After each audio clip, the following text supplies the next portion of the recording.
आपलं सर्वांचं स्वागत आहे जुडिशरी मराठी माध्यम या यूट्यूब चॅनलवर. आपण GMFC 2026ची तयारी सुरू केली आहे.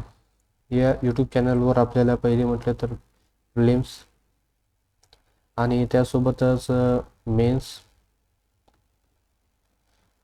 इंटरव्ह्यूची गायडन्स, मॉक टेस्ट, यामध्ये प्रिलिम्स आणि मेन्स दोन्ही असणार. आणि जे काही PDF आहे आपण ज्यावर काम करतोय ते PDF तुम्ही टेलिग्राम चॅनलवरून फ्री ऑफ कॉस्ट डाउनलोड करू शकता. ठीक आहे. एक 2-4 दिवसातच आपण प्रिलिम्सची पहिली मॉक टेस्ट घेऊन येणार आहोत. ठीक आहे. प्रिलिम्स मॉक 1 घेऊन येणार आहोत. ठीक आहे. तयारी सुरू केली आहे. त्याचे प्रश्न वगैरे मी काढतोय कारण की 12 ऑगस्टला आपलं जे काही निकाल येणार आहे 3 वर्षाच्या प्रॅक्टिस रूलवर ते येण्याची शक्यता आहे. म्हणून आपण आता मॉक टेस्टची तयारी सुरू करणार आहोत. ठीक आहे. आपले कमीत कमी 20 मॉक टेस्ट आपण या यूट्यूब चॅनलवर प्रिलिम्स 2026 साठी घेणार आहोत. ठीक आहे. कारण की सिलेबस कंप्लीट करणं पॉसिबल नाही आहे आणि आपण आपलं सिलेबस हा प्रिलिम्स आणि मेन्स दोन्हीच्या दृष्टिकोनानं आपण स्टडी करतो. ठीक आहे. कोणताही सेक्शन आपण स्किप करणार नाही, कोणताही इलिस्ट्रेशन आपण स्किप करणार नाही, काहीच स्किप करायचं नाही. कारण की जरी आपण प्रिलिम्स पास झालं तर मेन्समध्ये आपण पास होणार नाही. कारण की प्रिलिम्स हे फक्त एक एलिमिनेशनची एक फर्स्ट स्टेज असते. त्यानंतर अनेक म्हणजे मेन्समध्येच आपला स्कोर चांगला असलं तरच आपलं सिलेक्शन होत असते. ठीक आहे. आज आपलं लेक्चर नंबर 9 आहे. याआधी आपण जनरल एक्सेप्शनमध्ये पार्ट 1, 2 आणि 3 कंप्लीट केले. आपण आतापर्यंत सेक्शन 14 ते सेक्शन 24 पर्यंत आपलं कंप्लीट झालेलं आहे. यामध्ये आपण इलिस्ट्रेशन घेतले आणि जे काही महत्त्वाचे केस लॉज होते प्लस केस लॉज आपण कव्हर केलेले. ठीक आहे. आणि याच रीत्याने आपण आज प्रायव्हेट डिफेन्समधला पार्ट 1 आपण स्टडी करणार आहोत. बहुतेक यामध्ये पण 3 पेक्षा जास्त पार्ट होणार आहे कारण की केस लॉस खूप आहे आणि प्रश्न खूप येतात इथून. जरी प्रश्न प्रिलिम्समध्ये कमी येत असतील तर आपल्याला केस लॉस मेन्समध्ये लिहिणं खूप महत्त्वाचं आहे. ठीक आहे. हा चार्ट तयार केलाय. आता डिफेन्समधले ना काही सेक्शन अशा प्रकारचे त्यांनी ऑर्गनाइज केले की काहींमध्ये आपल्याला कन्सेंट बेसिकली दिसते. ठीक आहे. आणि काहींमध्ये कन्सेंट कशी आहे म्हणजे ती कन्सेंट इनव्हॅलिड आहे किंवा ती कन्सेंट कधी दिली तर त्या कन्सेंटची व्हॅल्यू काय असणार आहे आणि गुड फेथमध्ये एखादा ॲक्ट केला तर त्यावरचा काय परिणाम होणार विदाऊट कन्सेंट. म्हणजे कन्सेंट नसताना पण तुम्ही जर गुड फेथनं काम केलं तर त्याबद्दल त्या व्यक्तीचं काय लायबिलिटी असणार सेक्शन 30 मध्ये सांगितली. तर सेक्शन 25 पासून आपण सुरू करणार आहोत. सेक्शन 25च्या चार्टमध्ये सर्वात पहिली गोष्ट की ॲक्ट नॉट इंटेंडेड म्हणजे एखादा ॲक्ट आहे, इथं ऑफेन्स हा शब्द वापरलेला नाही आहे. Act not intended, not known to be likely to cause death or grievous hurt done by the consent. ठीक आहे. इथं खाडाखोड करीत नाही मी, मागच्या वेळेस चुकून झाली. ठीक आहे. सेक्शन 26 मध्ये काय act not intended to cause death but done with the consent in good faith for person benefit. म्हणजे सेक्शन 25 मध्ये गुड फेथ वगैरे काही नाही. ठीक आहे. परंतु सेक्शन 26 पासून प्रत्येक सेक्शन मध्ये गुड फेथ. ठीक. सेक्शन 25 मध्ये गुड फेथचा वापर केला नाहीये. प्रिलिम्समध्ये अनेकदा अशा प्रकारचा प्रश्न त्यांनी विचारले की खालीलपैकी कोणत्या सेक्शन मध्ये गुड फेथ हा शब्द वापरलेला नाहीये. तर सेक्शन 25 मध्ये गुड फेथ हा शब्द वापरलेला नाही. ठीक. सेक्शन 26 मध्ये गुड फेथ आहे म्हणजे एखादा ऍक्ट तुम्ही केलाय, तुम्ही म्हणजे कुणीतरी केलाय आणि डन विथ द कन्सेंट आहे, त्या पर्टिक्युलर व्यक्तीच्या कन्सेंटने केलंय आणि गुड फेथ मध्ये केलंय. ठीक आहे. गुड फेथ मध्ये केलंय आणि पर्सनच्या बेनिफिटसाठी केलंय. सेक्शन 27 मध्ये काय act done in good faith for the benefit of a child. आता इथं कोणताही पर्सन होता सेक्शन 26 मध्ये, परंतु सेक्शन 27 मध्ये चाइल्ड हा स्पेसिफिक पर्सन आहे आणि त्यानंतर इन्सेन किंवा अनसाउंड माइंड अशा प्रकारचा हा 2 व्यक्तींचं नाव सेक्शन 27 मध्ये घेतलंय. आता सेक्शन 28 मध्ये काय सांगितलंय, इनव्हॅलिड कन्सेंट म्हणजे कन्सेंटची व्हॅल्यू काहीच नसणार. कन्सेंट ही बेसिकली नल अँड व्हॉइड असणार केव्हा, जेव्हा ती कन्सेंट फिअर ऑफ इंजुरी म्हणजे एखाद्या व्यक्तीला किंवा त्या व्यक्तीचं जे इंटरेस्टेड व्यक्ती आहे म्हणजे थर्ड पर्सनला इंजुरी तुम्ही केली आणि त्या इंजुरीमुळे त्या पर्सनला काहीतरी फेअर असेल तर त्यावेळेस त्या कन्सेंटची व्हॅल्यू काहीच नसणार. कम्युनिकेशन ऑफ फॅक्ट झाले किंवा अनसाउंडनेस ऑफ माइंड आहे, त्या अनसाउंड माइंड पर्सनची कन्सेंटची कोणतीच व्हॅल्यू नसते. किंवा इंटॉक्सिकेशन आहे, अंडर एखाद्या अंमली पदार्थाच्या इंटॉक्सिकेशनमध्ये किंवा त्या कन्सेंट देणाऱ्या व्यक्तीचा वय हा 12 वर्ष आहे. ठीक आहे, त्यावेळेस ती कन्सेंट इनव्हॅलिड कन्सेंट असते. ठीक आहे. सेक्शन 29 एक्झम्पशन इन सेक्शन 25, 26, 27 म्हणजे 25 basically act done in consent, 26 act done with consent, not intend to cause death with good faith for person benefit, section 27 for the child किंवा इन्सेंट पर्सन. या तिघी section मध्ये तुम्ही consent दिली असली, do not extend to the act which are offence independently. म्हणजे या 25, 26, 27 मध्ये जी कन्सेंट देण्यात आलेली आहे ती कन्सेंट एक्सटेंड करीत नाही एखाद्या अशा प्रकारच्या ऍक्टला जो की इंडिपेंडेंटली एक ऑफेन्स आहे. ठीक आहे, ती कन्सेंट तिथपर्यंत जात नाही. त्याबद्दल सेक्शन 29 सांगतो. ठीक आहे, इंडिपेंडेंटली हा एक वेगळाच ऑफेन्स तयार आहे. म्हणजे तुम्ही त्या बेनिफिटसाठी केलं नाही, तुमची इच्छाच ऑफेन्स करायची होती तर त्यावेळेस ती कन्सेंट व्हॅलिड नसणार. सेक्शन 29 असं सांगतो. ठीक आहे. सेक्शन 30 काय सांगतो, act done in good faith for benefit of a person without consent. म्हणजे सेक्शन 30 एक अशा प्रकारच्या व्यक्तीला प्रोटेक्ट करतो की एखाद्या व्यक्तीने कोणताही ऍक्ट केला आणि त्या एखादा ऍक्ट त्या पर्सनच्या बेनिफिटसाठी केला विदाउट कन्सेंट. म्हणजे मागच्या सेक्शन 25, 26, 27, 28, 29 यामध्ये आपण जे काही कन्सेंट बद्दल बोललो, एखाद्या व्यक्तीने या पर्टिक्युलर मागच्या सेक्शन मधून कन्सेंट घेतलीच नाही. ठीक आहे, त्याने कन्सेंट घेतली नाही आणि त्याने ऍक्ट केला फक्त गुड फेथ मध्ये केलं तर त्या व्यक्तीची लायबिलिटी काय असणार सेक्शन 30 मध्ये त्याने सांगितली आहे. ठीक आहे, आपण एकेकाने प्रत्येक सेक्शन कंप्लीट करूया. आता सेक्शन 25 हा बेर ऍक्ट आहे. बेर ऍक्ट रीडिंग साठी आपल्याला खूप महत्वाचं असतं. ठीक आहे, बेर ऍक्ट आहे डायरेक्ट.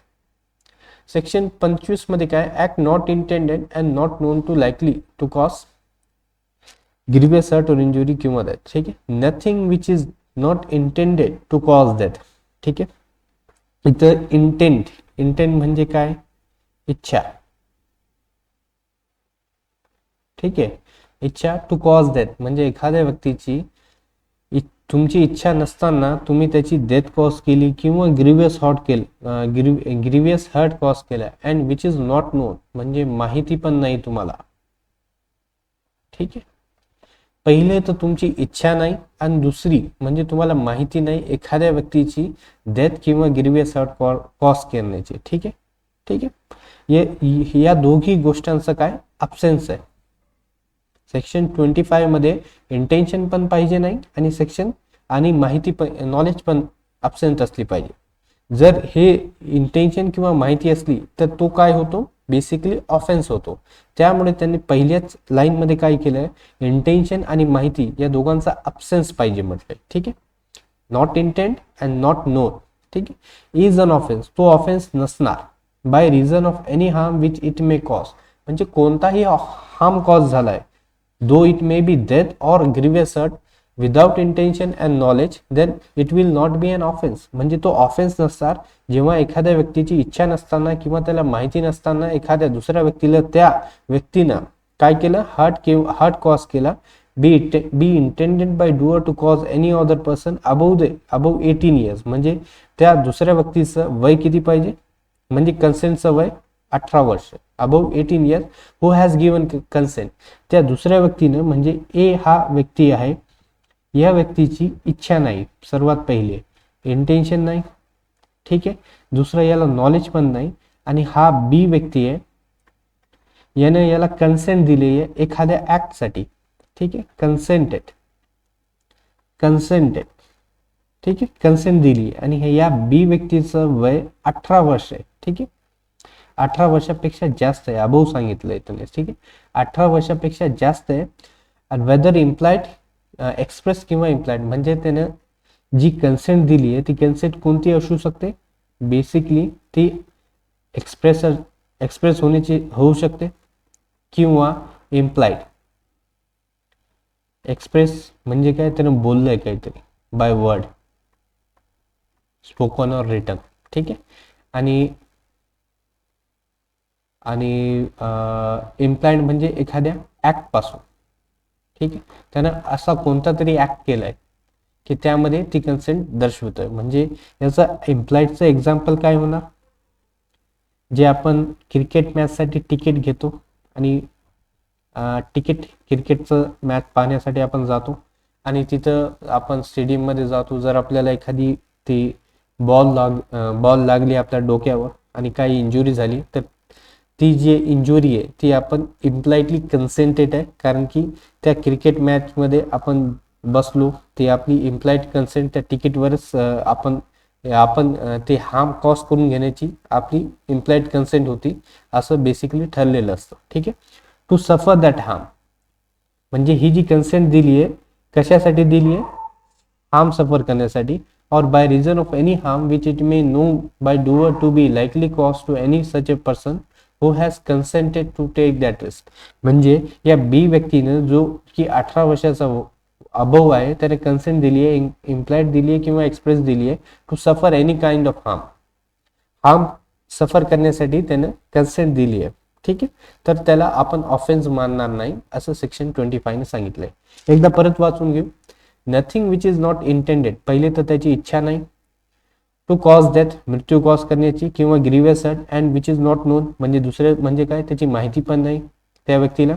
इज अन ऑफेन्स, तो ऑफेन्स नसणार आहे, गुन्हा नसणार आहे. By reason of any harm which it may cause, कोणताही हार्म त्या रित्यानं झालं तर तो ऑफेन्स नसणार आहे, ठीक आहे. Be intended by doer to cause to any person above the age of 18, दुसऱ्या कोणत्याही व्यक्तीला त्या डुअरनं जो काही करताय त्यानं दुसऱ्या कोणत्याही व्यक्तीला तो हार्म कॉज केला अबोव द 18, म्हणजे समोरच्याचं वय किती पाहिजे, 18 वर्षाच्या पेक्षा जास्त पाहिजे, आणि त्या समोरच्या व्यक्तीने काय दिली पाहिजे, कन्सेंट दिली पाहिजे, एक्सप्रेस दिली पाहिजे किंवा इम्प्लाइड दिली पाहिजे. एक्सप्रेस म्हणजे बाय वर्ड स्पोकन और रिटन, इम्प्लाइड म्हणजे काय, बेसिकली कोणताही कृत्य त्याने असं केलं पाहिजे की ते दर्शवत असेल त्याची कन्सेंट आहे, इच्छा आहे म्हणून. टू सफर दॅट हार्म, ते हार्म सफर करण्याची अशी त्याची इच्छा त्या दुसऱ्या व्यक्तीने दर्शवली तर तो ऑफेन्स नसणार सेक्शन 25 प्रमाणे. आता इथं खाली हा एक इलिस्ट्रेशन आहे. ए आणि झेड हा बेसिकली बेरॅक्ट मधला आहे. ए आणि Z agree to fence with each other, fence म्हणजे काय, त्यांनी तलवारबाजी करायचं ठरवलंय. हो, इच फॉर अम्युजमेंट, फक्त खेळण्यासाठी त्याने काय केलं, तलवारबाजीचं ठरवलंय. This agreement implied the consent of each to suffer any harm which in the course of such fencing may be caused without foul play, and if A while playing fairly hurts that A commits no offense, म्हणजे A आणि B मध्ये, A आणि Z मध्ये तलवारबाजीचं agreement झाले, तलवारबाजी खेळण्याचं त्याने basically consent दिली आहे, आणि या तलवारबाजीमध्ये कोणताही प्रकारचा फाऊल प्ले म्हणजे कोणताही धोका न देता समोरच्या व्यक्तीने खेळलं पाहिजे असं त्यांचं अग्रीमेंट आहे, ठीक आहे. आणि या खेळामध्ये जर ए न झेडला कोणत्याही प्रकारचा हर्ट कॉज केलं तर त्यासाठी ए हा लायबल नसणार आहे, ठीक आहे, कारण की ए आणि झेड यांचं वय काय, अबोव 80 आहे असं कन्सिडर केलेलं आहे. आता या सेक्शन 25 ला बेसिकली यानं कुठून आलंय तर एक लिगल मॅक्झिम आहे, ठीक आहे. या लिगल मॅक्झिमचं नाव आहे volenti non fit injuria, which means he who consented to suffer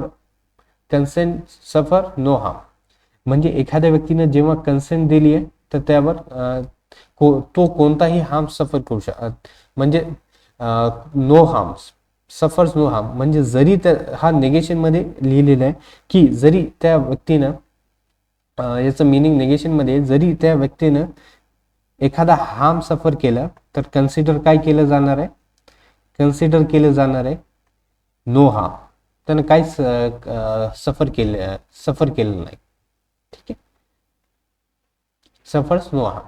म्हणजे जरी त्याने हार्म सफर केला परंतु त्याने कन्सेंटमुळे केलं आणि त्यामुळे आपण काय त्याला कन्सिडर करणार आहे की त्यानं हार्म सफर केलेलं नाहीये. पुढे जाऊया.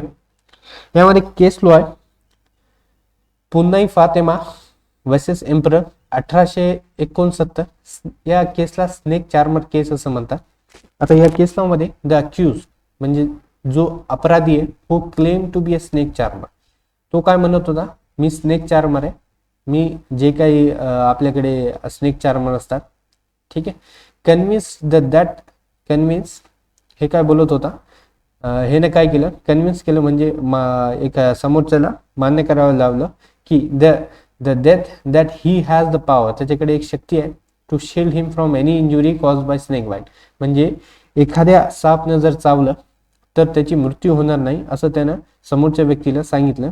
हे जर पुन्नाई फातेमा आहे यानं सांगितलं की माझ्याकडे अशी शक्ती आहे की जरी तुला एखाद्या सापानं चावलं तर बेसिकली तुला काहीच होणार नाही असं त्यानं कन्व्हिन्स केलं. ठीक आहे.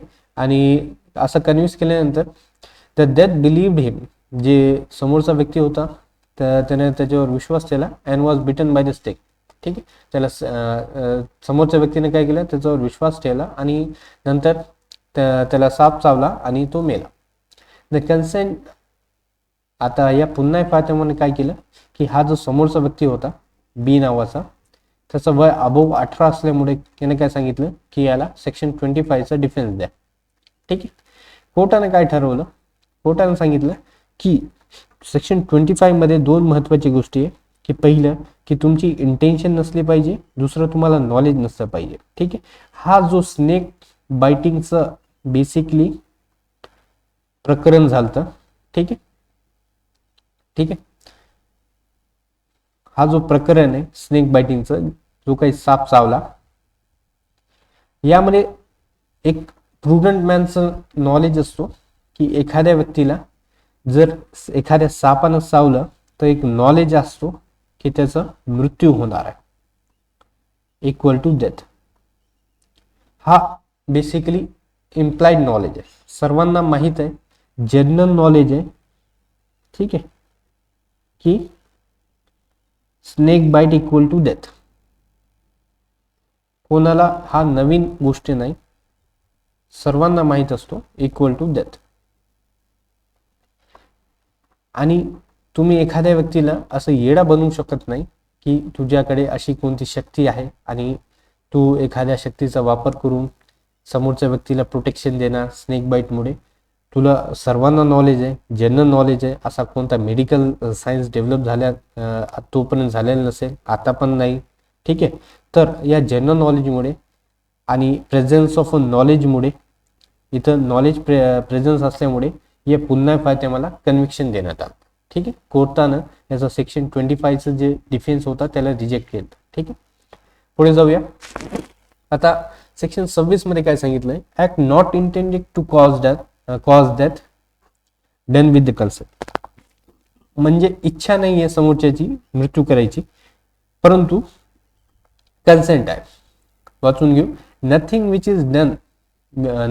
इज नॉट इंटेंडेड म्हणजे इच्छा नाही आहे to cause death is an offence by reason of any harm which it may cause or be intended by doer to cause, be known by doer. इथं इंटेन्शन नाही आहे परंतु नॉलेज प्रेझेन्स आहे. Be known by the doer, इथं knowledge present आहे. To be likely to cause death, इथं death हा implied आहे. To any person for the benefit it is done in good faith.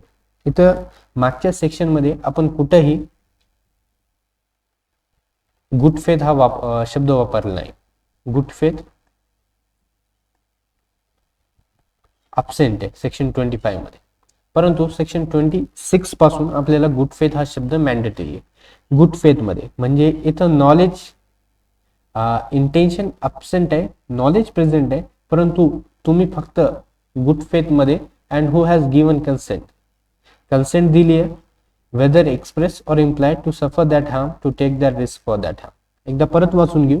Nothing which is not intended to cause death म्हणजे इथे intention नाही, is an offence, तो offence नसणार आहे. By reason of any harm which it may cause म्हणजे कोणताही प्रकारचा harm cause झाला तरी तो ऑफेन्स नसणार आहे. बी इंटेंडेड बाय डुअर म्हणजे डुअरनं केलंय त्याने, त्याला माहीत पण आहे. Be known by doer to be likely to cause or to any person for benefit it is done in good faith. त्याने गुड फेथ मध्ये केलंय. And who has given consent whether express and implied, आपण express and implied मागच्या slide मध्ये बघून आलो, to suffer that harm or to take that risk. म्हणजे एखाद्या व्यक्तीनं त्याने काय केलं, एखाद्या व्यक्तीने कन्सेंट दिली आहे तो हार्म सफर करण्याची, परंतु तो फक्त गुड फेथ मध्ये समोरच्या व्यक्तीने कॉज केलं पाहिजे. हा पण डिफेन्स आहे. हा बेसिकली डॉक्टर लोक खूप वापरतात, कारण की त्यामध्येच हा व्हॉलंटरी एखादा व्यक्ती हार्म सफर करण्यासाठी तयार होत असतो. ठीक आहे. इथं इलिस्ट्रेशन मध्ये पण ए हा एक सर्जन आहे. नोईंग दॅट, त्याच्याकडे माहिती आहे, that a particular operation is likely to cause death of Z. म्हणजे एक झेड नावाच्या व्यक्तीचं त्याला ऑपरेशन करायचं आहे आणि त्याला माहित आहे, संपूर्ण त्याच्याकडे माहिती आहे की हा जो ऑपरेशन आहे त्या झेड व्यक्तीचं मृत्यू कॉज करू शकतो. Who suffers under the painful complaint. Z या व्यक्तीला एक पेनफुल कंप्लेंट आहे, but not intending to cause Z death. त्याच्याकडे इंटेन्शन नाही. ठीक आहे. Not intending to cause Z death. एची इच्छा नाहीये, ठीक आहे, झेडला मारायची, परंतु एला माहित आहे, याच्याकडे माहिती आहे. हा इच्छा आणि माहितीचाच खेळ आहे बीएनएस मध्ये. ठीक आहे. त्याच्याकडे माहिती आहे. इन गुड फेथ, हा खूप महत्वाचा शब्द आहे. In good faith Z benefit perform that operation with Z consent, A has committed no offence. ठीक आहे. म्हणजे ए हा डॉक्टर आहे, त्याला झेडचं काय करायचंय, ऑपरेशन करायचंय. ठीक आहे. झेडचं ऑपरेशन करायचंय. ठीक. परंतु या ऑपरेशन ना झेडची मृत्यू होण्याची शक्यता आहे. शक्यता आहे. आणि ही शक्यता, ही जी माहिती आहे ए कडे आहे. याला माहित आहे की झेडची मृत्यू होऊ शकते. त्यामुळे ए काय करतो, परंतु एची इच्छा नाही, याला फक्त माहित आहे. आणि झेडनं कन्सेंट पण दिली आहे की तुम्ही बाबा माझं ऑपरेशन करा, मला पेनफुल कंप्लेंट आहे काहीतरी, आणि त्यामुळे माझं ऑपरेशन करा. आणि त्यानुसारच ए परफॉर्म्स ऑपरेशन. ए परफॉर्म्स, आणि त्यानुसार ए परफॉर्म करतो ऑपरेशन. आता ते सक्सेसफुल होणार का नाही ते काही आपलं घेणं देणं नाही. आणि ए परफॉर्म्स ऑपरेशन, जरी झेड मेला तर तो ऑफेन्स नसणार आहे, झेडचं बेनिफिट झालं तर तो तर ऑफेन्स नसणार आहे. एवढीच गोष्ट सेक्शन 26 मध्ये आपल्याला सांगितली. ठीक आहे. की एची लायबिलिटी काहीच नसणार जोपर्यंत तो गुड फेथ मध्ये तो ऍक्ट करतो, परंतु त्याला माहित आहे की त्याची मृत्यू होण्याची शक्यता आहे. ठीक आहे. पुढे जाऊया. यामध्ये केस लॉ आहे डॉक्टर आर.पी. ढांडा वर्सेस भुरेलाल 1887. याला कॅटरॅक्ट सर्जरी केस असं म्हणतात. ठीक आहे. द ॲपेलेंट, जो अपील मध्ये गेलाय, a medical doctor performed an eye operation. एका मेडिकल डॉक्टरने काय केलं, आय ऑपरेशन परफॉर्म केले फॉर कॅटरॅक्ट, जे कॅटरॅक्ट नावाचा डिसीज असतो, विथ पेशंट कन्सेंट. पेशंटने त्याला कन्सेंट दिली ती, which resulted in failure leading to loss of eyesight of the complainant who sought the accused to be tried under section 338 and 420 of IPC. 338 म्हणजे काय, grievous assault by negligence. ठीक आहे. आणि 420 म्हणजे cheating.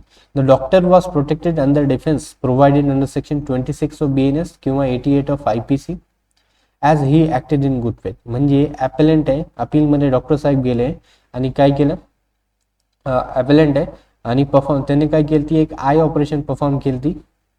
ठीक आहे. पेशंटवर. आणि त्या ऑपरेशनमुळे काय झालं, त्या पेशंटचं एक जी आयसाईट होती ती खराब झाली, एक डोळा खराब झाला त्या पेशंटचा.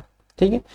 आता ते त्या पेशंटने काय केलं, डॉक्टरांवर 338 म्हणजे causing grievous hurt by negligence आणि 420 म्हणजे चीटिंग, हे दोन सेक्शन मध्ये त्यांच्यावर ऑफेन्स गुन्हा दाखल केला. परंतु कोर्टाने काय सांगितलं, the doctor was protected under section 26 म्हणजे हा सेक्शन किंवा 88 of IPC because doctor acted in good faith. ठीक आहे, गुड फेथ म्हणजे काय, ड्यू केअर आणि अटेन्शन डॉक्टरांची होती. कोर्टाने काय सांगितलं, the court observe when an operation of cataract is perform by duly qualified doctor in a recognized Indian method of treatment with the consent of patient in good faith for his benefit, but the operation is unsuccessful and the patient loses sight, it is not permissible to hold that accused is guilty for mere fact that operation was unsuccessful. It cannot be held that there was a rashness or negligence so far as to give rise to criminal liability. कोर्टाने basically doctor साहेबांना protect केलं आणि सांगितलं एखादं operation जर चुकीचं झालं त्यामुळे तुम्ही डॉक्टर साहेबांना लायबल ठरू शकत नाही, कारण की ते डॉक्टर साहेब क्वालिफाईड आहे, त्याने इंडियन मेथड आहे जी ट्रीटमेंटची त्यानुसार तुमचं ऑपरेशन केलं, गुड फेथमध्ये केलं. परंतु एखादं ऑपरेशन अनसक्सेसफुल होऊ शकते, कारण की आणि पेशंट काय फक्त जाणार आणि नेग्लिजन्समुळे रॅशनेसमुळे डॉक्टर साहेबांना सू करणार आणि त्यांची क्रिमिनल लायबिलिटी तयार होणं असं काही होणार नाही असं कोर्टाने सांगितलं. पुढे जाऊया. GB घाटगे versus emperor 1949. It was held a school teacher commits no offence if he inflict a moderate corporal punishment on pupil. In that case the boy, या केस मध्ये काय झालं, the boy was 15 years of age, 15 वर्षाचा एक मुलगा आहे, and school teacher gave him 5 to 6 strokes. त्याने काय केलं, एका स्कूल टीचरने त्याला छडीने 5 ते 6 छड्या हाणल्या with cane as the boy was guilty of misconduct. त्या मुलाने काय केलं, काहीतरी मिसकंडक्ट केलं, काहीतरी क्लासमध्ये काहीतरी मिसकंडक्ट केलं. ठीक आहे.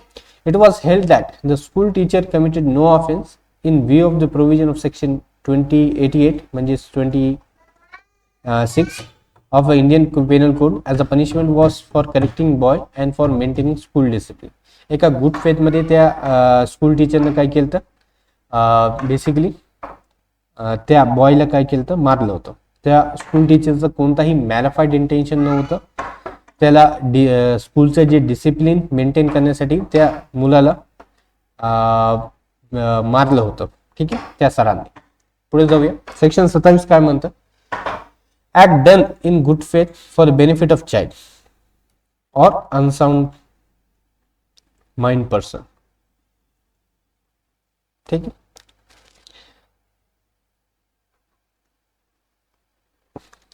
Nothing which is done in good faith. पहिले सर्वात महत्त्वाची गोष्ट गुड फेथ मध्ये फॉर बेनिफिट मध्ये त्या पर्सनच्या बेनिफिट साठी अंडर 12 years of age, 12 वर्षाच्या खाली, किंवा अनसाउंड माइंड मनबुद्धी व्यक्ती, बाय और त्या व्यक्तीची consent, by or by the consent of either express, by the consent either express or implied of the guardian, जे काही गार्डियन आहे, or other person having lawful charge of the person, म्हणजे जे काही lawful next किन म्हणतो आपण CPC मध्ये ते व्यक्ती. ठीक आहे.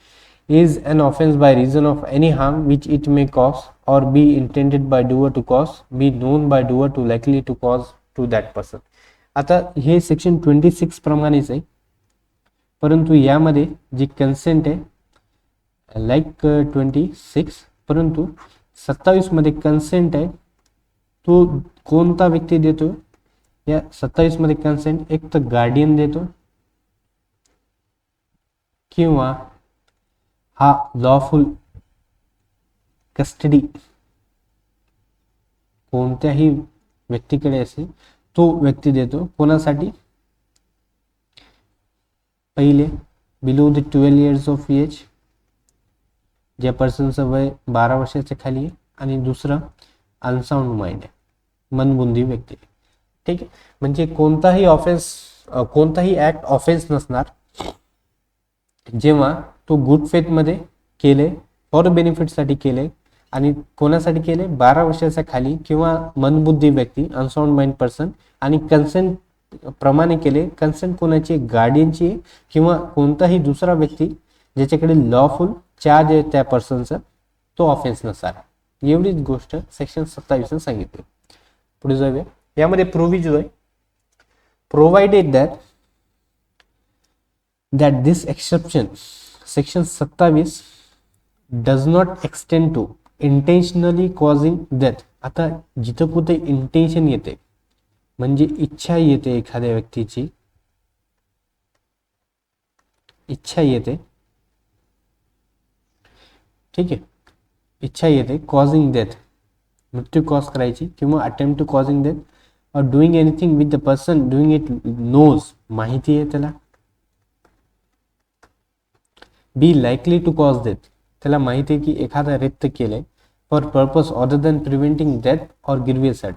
आता आपण जेव्हा सेक्शन 26 पाहिलं त्यामध्ये पण काय होती, माहिती प्रेझेंट होती, परंतु सेक्शन 27 मध्ये पण सेक्शन 27च्या प्रोव्हिजनमध्ये आपल्याला सांगितलंय माहिती असताना, परंतु ही जी सेक्शन 26 मधली माहिती होती ही गुड फेथ मध्ये होती, ठीक आहे.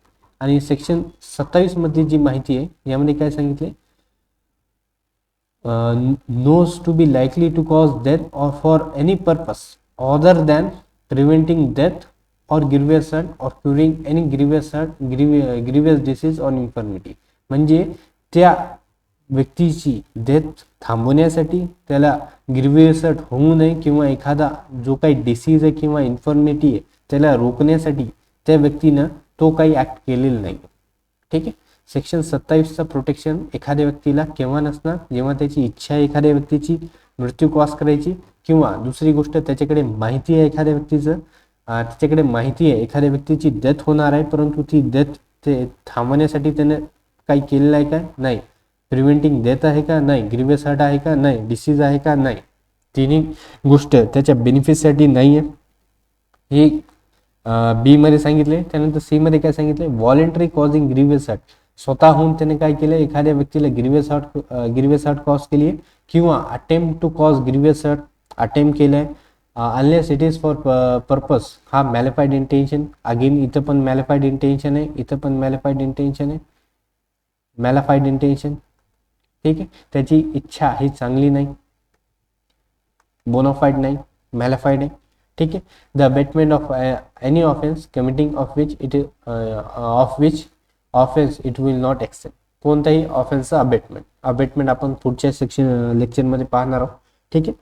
तर तो सेक्शन 27चं प्रोटेक्शन एखाद्या व्यक्तीला त्याची एखाद्या व्यक्ती केव्हा भेटणार नाही, जेव्हा त्याची इच्छा किंवा त्याला माहिती आहे एखाद्या व्यक्तीची डेथ किंवा ग्रीवियस हर्ट इंटेन्शनली कॉज करायची, ठीक आहे. एवढीच गोष्ट सेक्शन 27च्या प्रोव्हिजनमध्ये दिली, ठीक आहे. 27 काय सांगतो की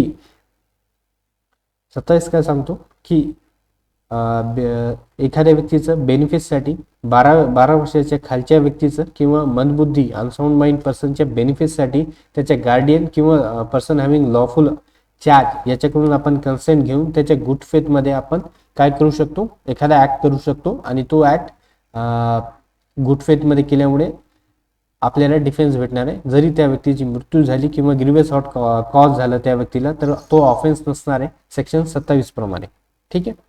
परंतु सेक्शन 27चं प्रोटेक्शन कधी नसणार आहे, जेव्हा एखाद्या व्यक्तीची इच्छा आहे किंवा माहिती आहे त्याला इंटेन्शनली त्या व्यक्तीची मॅलिफाईड इंटेन्शनल त्या व्यक्तीचं डेथ किंवा ग्रीवियस हर्ट कॉज करायची, ठीक आहे. सेक्शन 28 मध्ये इलिस्ट्रेशन आहे सेक्शन 27चं. ए हा एक व्यक्ती इन गुड फेथ मध्ये काय करतो, त्याचा मुलगा आहे, for his child benefit without his child consent, त्या चाइल्डचं त्याने कन्सेंट घेतलं नाही कारण की तो 12 वर्षाचा खाली आहे, ठीक आहे.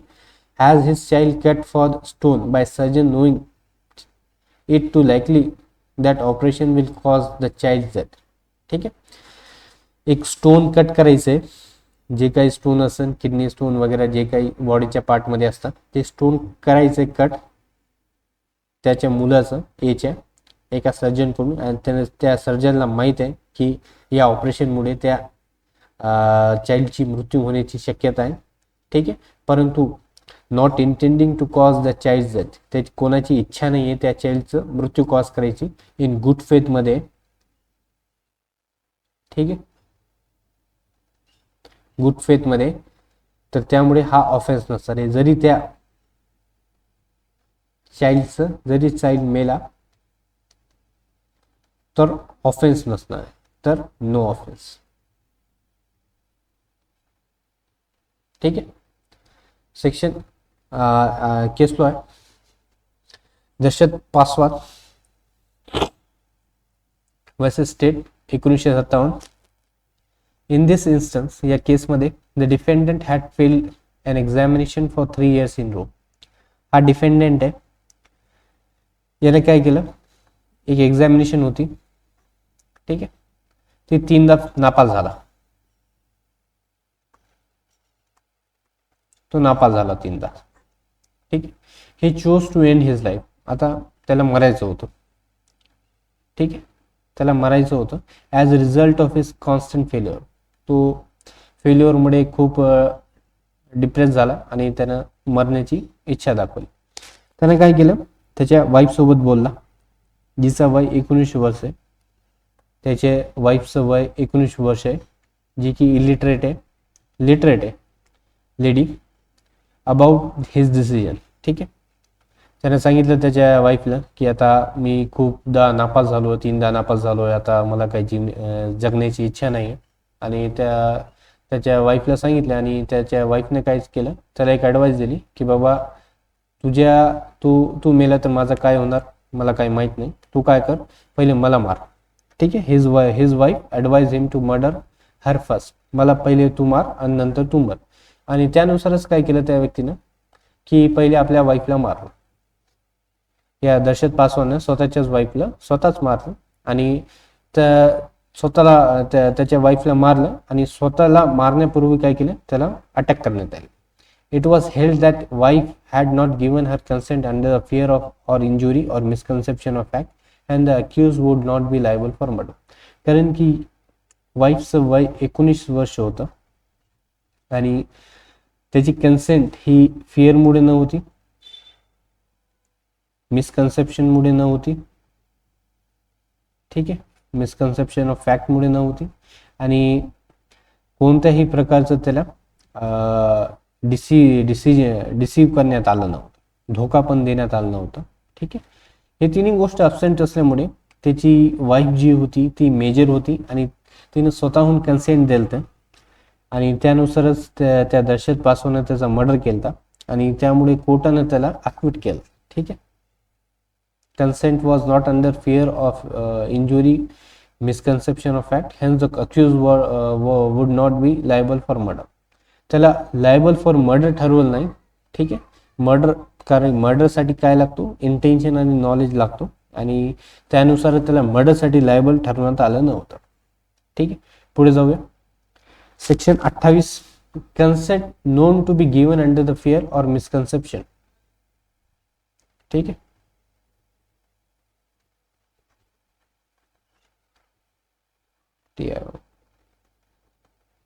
A consent is not such a consent as intended by any section of this chapter. म्हणजे कन्सेंटची डेफिनेशन आपल्याला सेक्शन 28 मध्ये दिलेली आहे की कन्सेंट ही कन्सेंट नाही आहे if the consent is given by the person under the fear or injury. म्हणजे consent कधी नसणार आहे जेव्हा ती फिअर ऑफ इंजुरीमुळे दिली आहे और under the misconception of fact.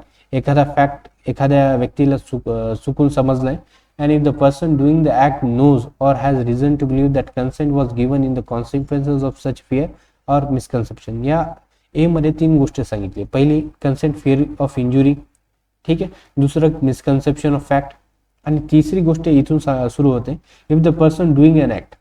एखाद्या व्यक्तीचे दुसऱ्या व्यक्तीच्या कन्सेंट प्रमाणे ऍक्ट करतोय परंतु तो जो ऍक्ट करणारा व्यक्ती आहे म्हणजे ए आणि बी आहे, बी ने कन्सेंट दिली आहे. ठीक आहे. बी ने काय केलं, कन्सेंट दिली आहे परंतु याला माहित आहे की ही जी कन्सेंट आहे ही फिअर ऑफ इंजुरीमुळे किंवा मिसकन्सेप्शन ऑफ फॅक्टमुळे. ठीक आहे. या दोन्ही गोष्टीमुळे बी ने त्याला कन्सेंट दिली आहे आणि याला माहित आहे की या कारणामुळे त्याला कन्सेंट भेटली आहे आणि या कारणामुळे त्याला कन्सेंट भेटली आहे तर ही कन्सेंट नसणार आहे ए प्रमाणे. आय होप तुम्हाला समजलं असेल. आता बी मध्ये काय, if the consent is given by the person from unsoundness of mind. ठीक आहे. एखादा मनबुद्धी व्यक्ती आहे, ठीक आहे, इंटॉक्सिकेशन, अंमली पदार्थाचं त्याने सेवन केले or unable to understand the nature and the consequences of that which he gives consent. ठीक आहे.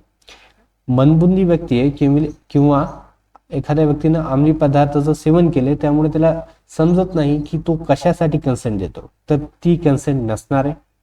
आता सी मध्ये काय सांगितलंय, unless the contrary appear from the contents if the consent is given by person under the 12 years of age. म्हणजे एखाद्या व्यक्तीनं 12 वर्षाच्या खाली एखाद्या व्यक्तीने कन्सेंट दिली तर ते कन्सेंट नसणार आहे. पहिले इंजुरी किंवा मिसकन्सेप्शन ऑफ फॅक्ट.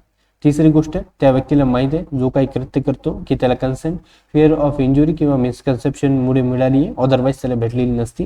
दुसरी गोष्ट, अनसाउंडनेस ऑफ माइंड, मंदबुद्धी किंवा अंमली पदार्थाच्या सेवनामुळे त्याला कन्सेंट देणाऱ्या व्यक्तीला समजत नाही की त्यानं कन्सेंट कशाची दिली आहे. तिसरी गोष्ट, 12 वर्षाच्या खाली, तर ती कन्सेंट नसणार आहे.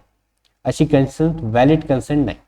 व्हॅलिड कन्सेंटसाठी हे या तिन्ही ABC मधली जी गोष्ट आहे त्यांचा अब्सेन्स असणं गरजेचं आहे. ठीक आहे, पुढे जाऊया.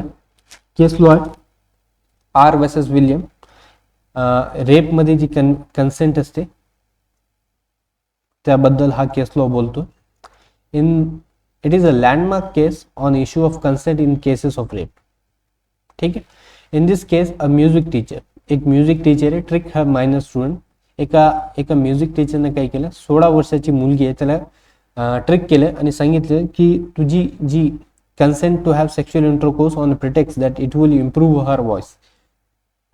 एक म्युझिक टीचरनं त्याच्या 16 वर्षाच्या स्टुडंटला सांगितलं की तुझी जी व्हॉइस आहे त्याला इम्प्रूव्ह करण्यासाठी तुला सेक्शुअल इंटरकोर्स करावा लागेल. ठीक आहे, हा प्रकार त्यानं त्या 16 वर्षाच्या मुलीसोबत केला. ठीक आहे. व्हेन द प्ली ऑफ कन्सेंट वॉज रेड. आता या म्युझिक टीचरवर नंतर केस झाला आणि या म्युझिक टीचरने कोर्टाला सांगितलं की ही जी 16 वर्षाची मुलगी आहे याने मला कन्सेंट दिली ती हा सेक्शुअल इंटरकोर्स करण्यासाठी. ठीक. Court observed that the girl actually consented to was a surgery to improve her voice. ठीक आहे. कोर्टासमोर जेव्हा ही गोष्ट आली कन्सेंटची, तर कोर्टासमोर असा प्रकार आला की या गर्लनं जी 16 वर्षाची मुलगी याने कन्सेंट दिली ती ही फक्त एक सर्जरीसाठी टू इम्प्रूव्ह हर व्हॉइस, एक ऑपरेशनसाठी त्या मुलीनं त्या विल्यम नावाच्या व्यक्तीला कन्सेंट दिली की माझी व्हॉइस इम्प्रूव्ह होणार, which the teacher has convinced her about. ठीक आहे. She did not give her consent to sexual intercourse. Sexual इंटरकोर्ससाठी त्याने कन्सेंट दिली नाही, ती ट्रू सेंट. ट्रिक केलं या विल्यम नावाच्या सरांना त्या मुलीला आणि सांगितलं असेल काहीतरी सर्जरी आहे आणि सर्जरीच्या नावाखाली त्याने सेक्शुअल इंटरकोर्स केलं. ठीक आहे. नाव तुम्ही बघा, त्या मुलीला सांगितलं की सर्जरी आहे टू इम्प्रूव्ह व्हॉइस आणि या सर्जरीच्या नावाखाली काय केलं, सेक्शुअल इंटरकोर्स केला. म्हणजे या सेक्शुअल ऍक्टलाच काय केलं, सर्जरीचं नाव दिलं. कोर्टाला हा ह्याचा खेळ समजला विल्यमचा आणि त्यानुसार त्याला कन्व्हिक्शन देण्यात आलं. म्हणजे कोणता प्रकार, कोणता नाव लोक यूज करतात. Section 29 exclusion of act which are offence independently of a harm cost. ठीक आहे. म्हणजे कोणत्याही ऍक्टसाठी तुम्ही कन्सेंट देऊ शकत नाही की जो इंडिपेंडेंटली हार्म आहे. The exception in the section 25, 26, 27 do not extend to act which are offense independently. म्हणजे एखादा ऍक्ट तुम्ही, आपण सेक्शन 25 मध्ये तलवारबाजीचा एक्झाम्पल होता, सेक्शन 26 मध्ये त्या डॉक्टरनं बेसिकली सर्जरी केली, सेक्शन 27 मध्ये त्या गार्डियन किंवा लॉफुल कस्टडी असणाऱ्या व्यक्तीनं त्या डॉक्टरला कन्सेंट दिली. या तिन्ही सेक्शन मध्ये कुठेही ऑफेन्स नव्हता. म्हणजे की सेक्शन 29 सांगतो की या 25, 26, 27 मध्ये कोणताही व्यक्ती असो, की 25 मधला तो मेजर व्यक्ती असो, 26 मधला मेजर असो, की 27 मधला तो गार्डियन असो किंवा लॉफुल कस्टडी असणारा व्यक्ती असो, तो कन्सेंट देऊ शकत नाही. कशासाठी, एखाद्या अशा प्रकारच्या ऍक्टला जो ऑफेन्स इंडिपेंडेंटली आहे. म्हणजे एखादा इंडिपेंडंट असं ऑफेन्सच आहे त्यासाठी तो व्यक्ती कन्सेंट देऊ शकत नाही. ठीक आहे. Of harm which they may cause or intended to cause or be known to likely to cause to the person giving the consent or on whose behalf the consent is given. Example काय, causing miscarriage. म्हणजे doctor साहेबांना आपण consent दिली की साहेब माझं abortion करा, miscarriage करा, मला हा मुलगा नको. आणि आपण जेव्हा जे त्या ॲक्टचं नाव मला लक्षात नाही, जे काही मिसकॅरेजसाठी ॲक्ट आहे आठवत नाही मला, त्यानुसार जे काही वीक्स आहे त्या वीक्स नंतर मिसकॅरेज केलं तर ते अनलॉफुल असतो. आणि त्यानुसार डॉक्टर साहेबांना जरी तुम्ही कन्सेंट दिली तर ती कन्सेंट इनव्हॅलिड आहे. ठीक आहे. आणि त्या कन्सेंटचं काहीच उपयोग नसणार आहे. पुढे जेव्हा आपण मिसकॅरेजचे सेक्शन पाहणार आहे त्यामध्ये ती बाई सुद्धा काय असते, ऑफेंडर असते. ठीक आहे. म्हणजे ज्या कोणत्याही महिलेनं त्या मिसकॅरेजसाठी परमिशन दिली आहे, कन्सेंट दिली आहे की मिसकॅरेज करा, आणि एखाद्या ते जे वीक असतात त्या वीकच्या पुढे तो अभर गेला असेल तर त्यावेळेस ते डॉक्टर साहेब तर जाणारच, ती महिला सुद्धा त्या ऑफेन्ससाठी जात असते. ठीक आहे. ठीक आहे. पुढे मी तो बहुतेक नंतरच्या लेक्चरमध्ये तो ॲक्ट पण आपण स्टडी करणार जेव्हा मिसकॅरेज आपण स्टडी करूया. ठीक आहे. Causing miscarriage example, offence of public nuisance.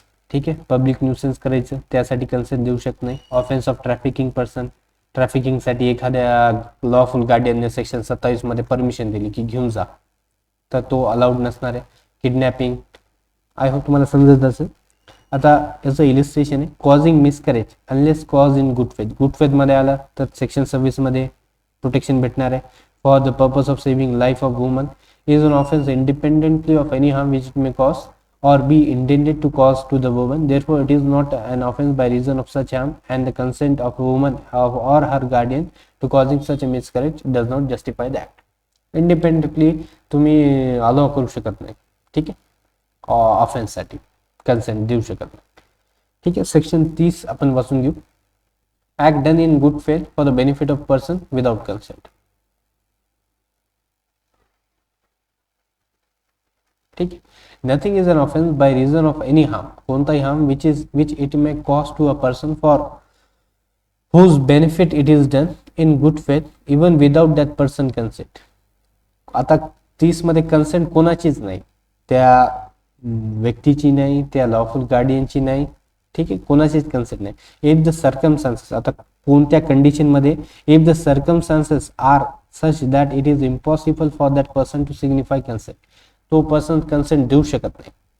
ठीक आहे. ऍक्सिडेंट झालाय, बेशुद्ध पडलाय व्यक्ती, तर आता त्या व्यक्तीला दवाखान्यामध्ये नेण्यासाठी आपण ॲम्ब्युलन्स बोलवली तर तो व्यक्ती स्वतःहून तो उठून सांगणार नाही की बाबा मी कन्सेंट देतो, मला घेऊन जा, किंवा याच दवाखान्यात घेऊन जा, किंवा त्या डॉक्टर साहेबाला कन्सेंट देऊ शकत नाही की माझी कन्सेंट आहे की ऑपरेशन करा, मला वाचवा, तो बेशुद्ध पडलाय. ठीक आहे. तर त्या सर्कमस्टान्समध्ये ती जी सिच्युएशन निर्माण झाली आहे त्या सिच्युएशनमध्ये इम्पॉसिबल आहे त्या व्यक्तीची कन्सेंट घेणं. If that person is incapable of giving, तो बेशुद्ध पडलाय, incapable of giving consent and has no guardian. आता माहीतच नाही कोणत्या व्यक्तीचा ऍक्सिडेंट झालाय, कोणाला काय माहीत नसणार, डॉक्टर साहेबांना एवढी सिच्युएशन मध्ये त्या व्यक्तीचं म्हणजे लॉफुल एखाद्या मुलाचा ऍक्सिडेंट झालाय दुसऱ्या सिटीमध्ये, कोणाला काय माहीत असणार. लोक नेऊन जाणार त्या हॉस्पिटलमध्ये, डॉक्टर साहेब पाहणार, इमर्जन्सी असेल तर ऑपरेशन करणार वाचवण्यासाठी.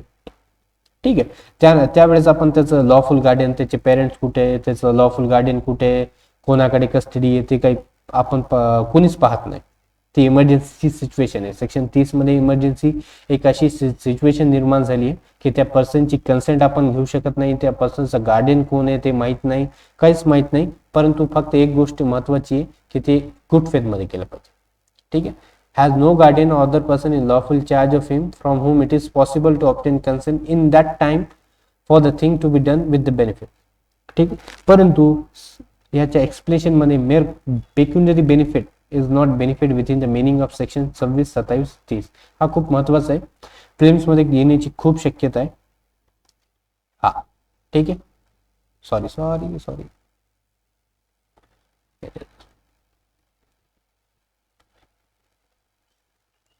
प्रिलिम्स मध्ये पेक्युनरी बेनिफिट नॉट इन्क्लुडेड. ठीक आहे.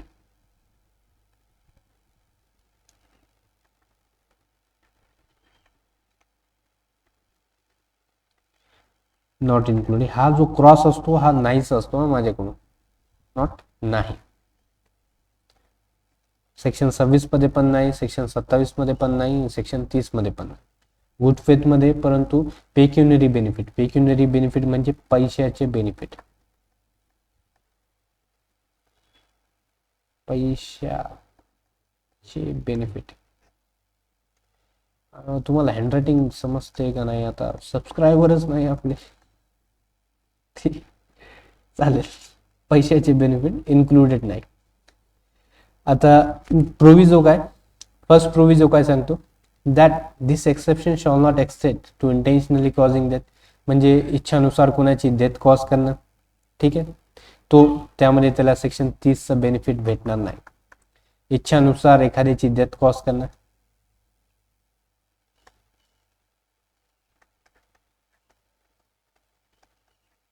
मृत्यू,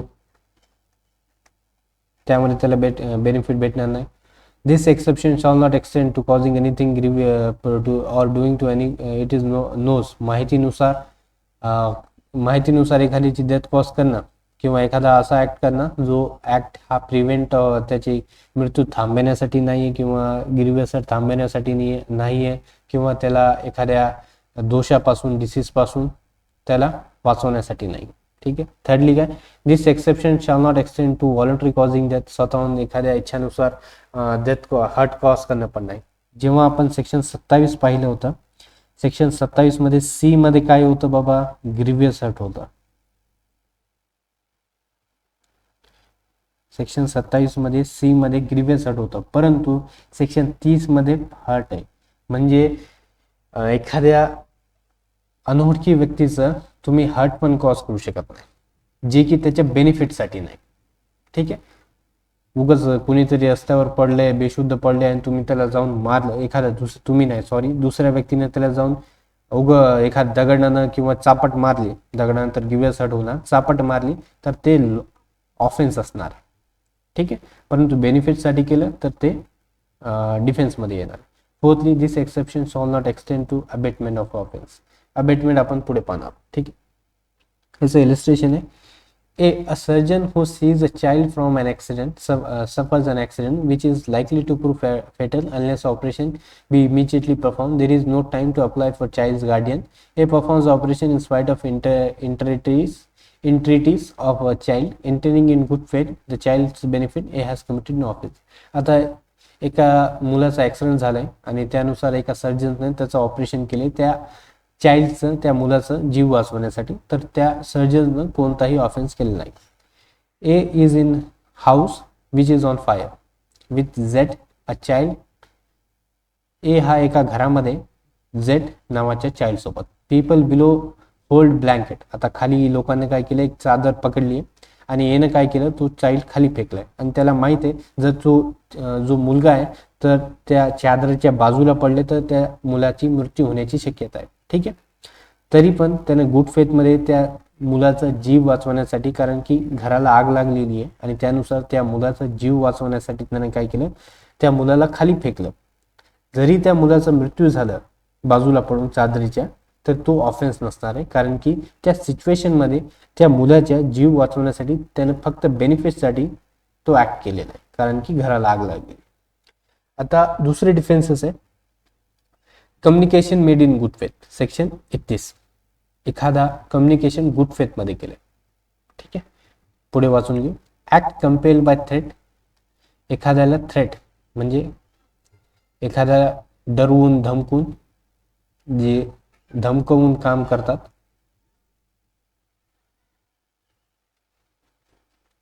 ठीक आहे, ऍक्ट कॉजिंग स्लाइट हार्म. याची मॅक्झिमम लिगल डी मिनिनस कुरॅट लेक्स. लॉ डज नॉट रिकॉग्नाइज स्ट्रिपल ऍक्ट. जे धमकून काम करतात त्यामध्ये तुम्ही दुसऱ्याची हत्या करू शकत नाही आणि असा कोणताही ऑफेन्स करू शकत नाही जो अगेन्स्ट द स्टेट आहे आणि जो की पनिशेबल आहे विथ डेथ. यांची डायरेक्ट रिडिंग करून घेऊ. सेक्शन 31 काय म्हणतो, communication made in good faith. No communication made in good faith is an offence by reason of any harm to the person to whom it is made if it is made in benefit of that person. एडिसेशन काय सांगते, A surgeon in good faith. A हा एक surgeon आहे, याने एक good faith मध्ये communicate केले त्याच्या पेशंटला.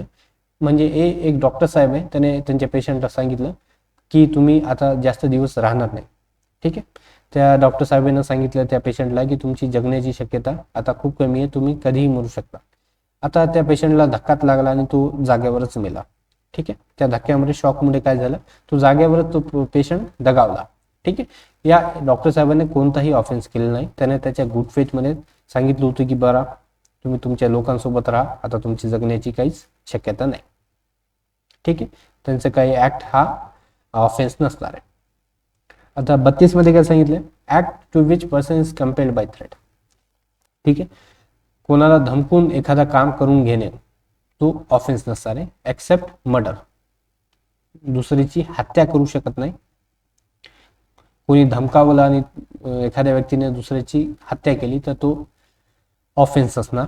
आणि कोणताही offence against the state punishable with death. म्हणजे अगेन्स्ट द स्टेट जेव्हा आपण स्टडी करणार आहे तेव्हा 147 पासून आय थिंक, तर त्यामध्ये जर तो पनिशेबल विथ डेथ असेल तर तो ऑफेन्स असणार आहे, तो एक्सक्युजेबल नाही. Nothing is an offence which is done by person who is compelled to do it by threat, एखादा धमकून, which is at the time of doing it reasonably causes the apprehension of that instant death to that person or will otherwise be the consequences. म्हणजे एखाद्या व्यक्तीला असं धमकवलं की जर तू एखादा काम केलं नाही तर तुझी इथंच मृत्यू होणार, इन्स्टंट डेथ होणार, तुला इथंच दुसरा व्यक्ती मारून टाकणार, तर तो ऑफेन्स नसणार आहे. परंतु तू त्या व्यक्तीला धमकावलं की तू जा एखाद्याचा मृत्यू कर किंवा ऑफेन्स कर against the state which is punishable with death, तर त्यावेळेस त्याला एक्झम्पशन भेटणार नाही. ठीक आहे, म्हणजे एखाद्या ए नावाच्या व्यक्तीला बी न धमकावलं, बी न धमकावलं कोणाला, एला.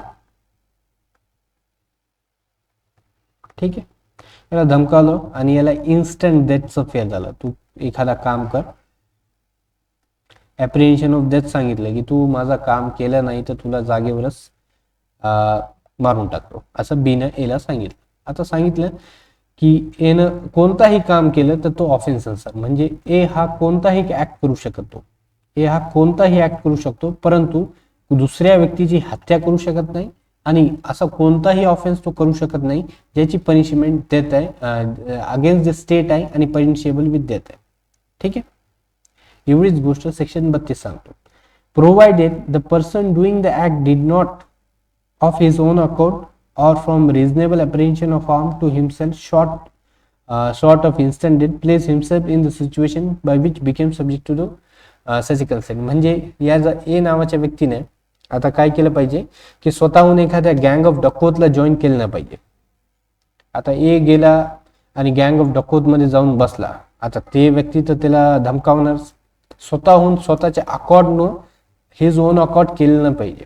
जर त्यानं स्वतःच्या अकॉर्डनच केलं तर तो डिफेन्स राहणार नाही. त्यानं दुसरा कोणताही ऑफेन्स केलं, जर यानं एनं ग्रीवियस हर्ट कॉट केली सीला, तर तो पहिले तर सेक्शन 32 मध्ये एक्झम्प्टेड होता सी नावाच्या व्यक्तीला. परंतु जर तू स्वतःहूनच गँग ऑफ डकोतला एखाद्या दुसऱ्या तुकार लोकांमध्ये जाऊन तू बसला असेल तर त्यावेळेस तो ऑफेन्स असणार आहे स्वतःच्या अकॉर्ड.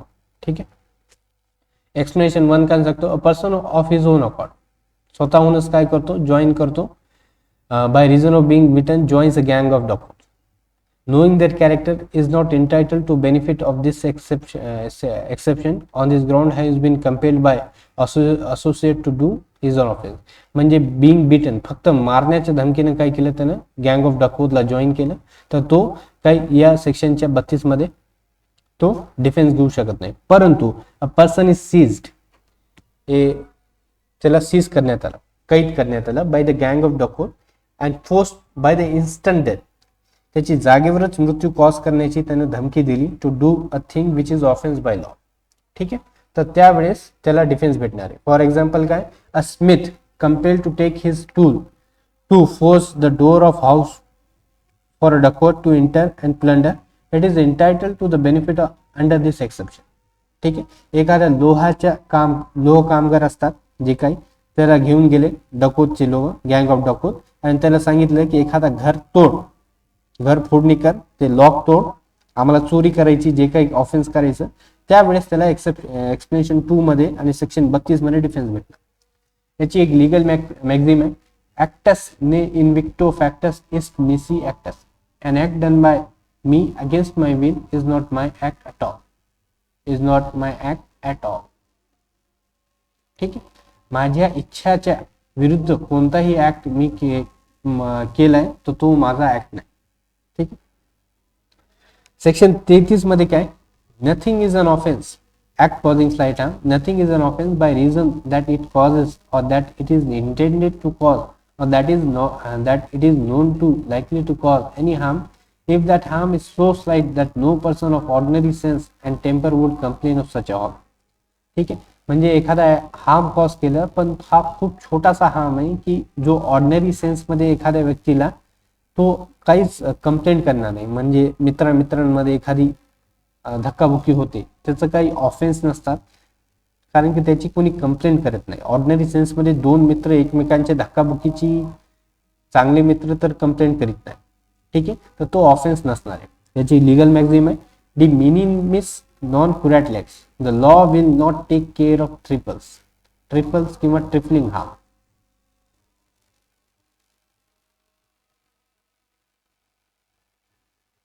ठीक. हे दोन केस क्लॉज आहे, तुम्ही वाचून घ्या, जास्त विचारत नाही. बेसिकली 33 मधले केस लॉ ट्रिपलिंग हार्म मधले. ठीक आहे.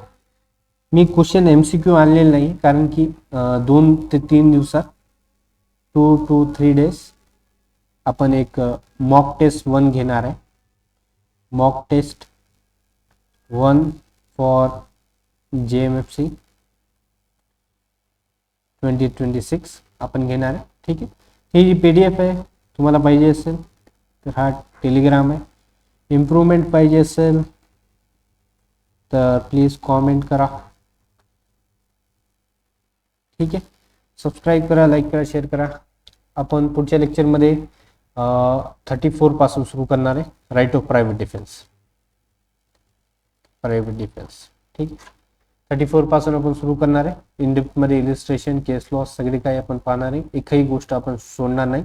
आणि मॉक फिल्म्स जवळ आल्यामुळे आपण मॉक टेस्ट सुरू करणार आहे फिल्म्सचे. कमीत कमी 20 मॉक टेस्ट आपले होण्याची शक्यता आहे. प्रयत्न करणार आहे मी 20 मॉक टेस्ट घ्यायची फिल्म्सच्या पहिले. जर खूपच जवळ आली तर होणार नाही, परंतु जर 1-2 महिन्याचा टाइम भेटला किंवा 1 महिन्याचा जरी भेटला तर आपण 1-2-3 दिवसांमध्ये एक मॉक टेस्ट करून घेऊ. बघूया किती होतील. ठीक आहे. थँक्यू.